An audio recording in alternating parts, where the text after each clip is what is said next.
দেবু খুৰাৰ জীৱনৰ এক আচল ভয়াৱহ ঘটনা, এক ভয়ানক ঘটনা। দেবু খুৰা গহীন।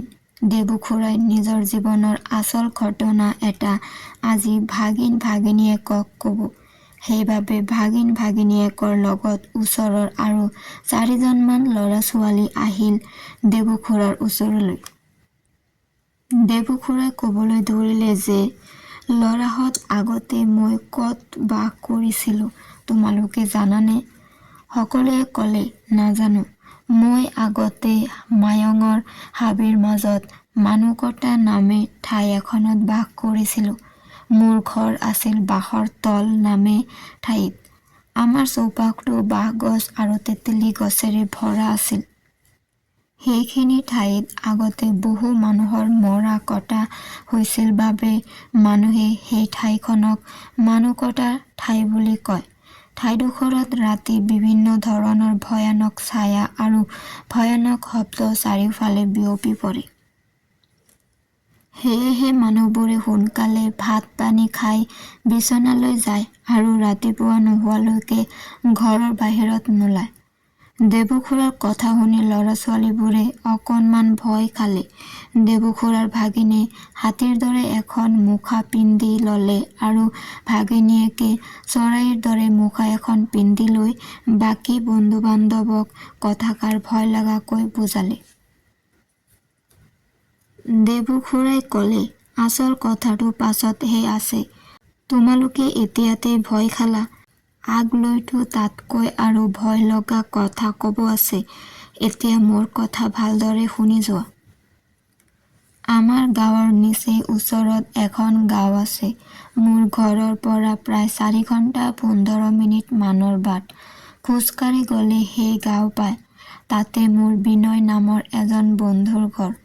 এদিন বিনয় ৰাতিপুৱা 8:35 মান বজাত মোৰ ঘৰত আহি মোক লৈ গ'ল এসাঁজ ভাত খাবলৈ।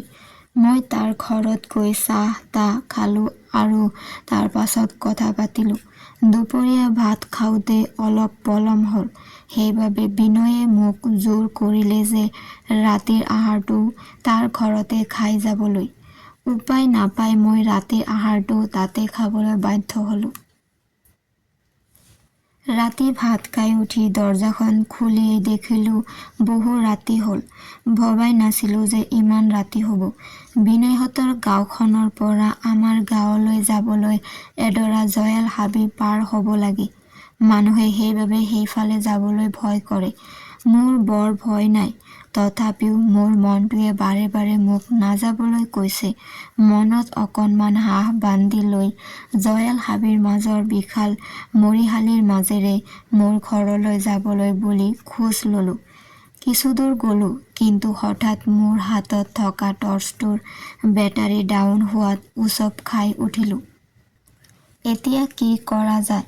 সামান্য ধিমিক ধামাককৈ জ্বলা টৰ্চটোৰেই হাবিডৰা পাৰ কৰিবলৈ ঠিক কৰিলোঁ। শেষ মানে একেবাৰে শেষ হৈ গ'ল বেটাৰী। মৰিশালি পাবলৈ হৈছিল হে মাত্ৰ। এতিয়াহে শেষ হ'ব লাগেনে বাৰু বেটাৰী? পুনৰ আন্ধাৰে আন্ধাৰে খোজ ল'লোঁ। কিন্তু নিশা আকাশৰ বিশাল ক'লা দৈত্যৰ দৰে দেখা মেঘবোৰৰ মাজৰ পৰা জোনটো বৰ সুন্দৰভাৱে ওলাই পৰিল।